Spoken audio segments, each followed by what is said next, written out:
Red Station, les infos, Simon Soudin. Bonjour à tous, dans l'actualité, la Cour d'appel de Paris doit rendre sa décision sur le placement ou non en détention provisoire de Pierre Palmade en fin de matinée.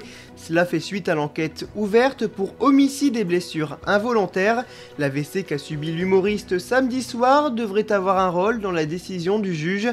Pour le soigner, les médecins ont dû couper son bracelet électronique pour le prendre en charge correctement. Pierre Palmade pourrait rester hospitalisé.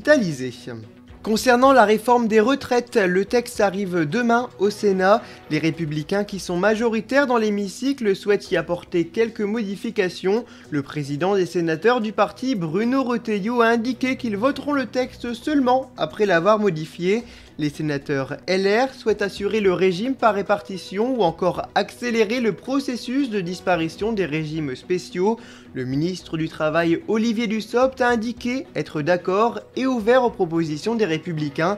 Les sénateurs disposent de 15 jours pour statuer.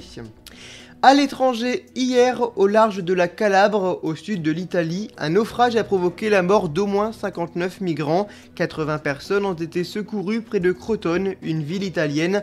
L'embarcation s'est brisée à quelques mètres de la côte sur des rochers. La présidente du Conseil des ministres d'Italie, Giorgia Meloni, a jugé criminel de mettre en mer une embarcation de 20 mètres à peine avec 200 personnes à bord et une mauvaise prévision météo.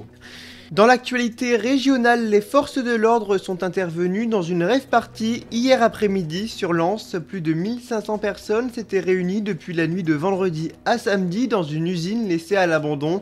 Les riverains s'étaient plaints du niveau sonore de la musique. L'évacuation des lieux par les policiers s'est bien passée dans l'ensemble. Quelques jets de projectiles ont été constatés, ce qui a blessé 3 membres des forces de l'ordre. 13 personnes ont été interpellées.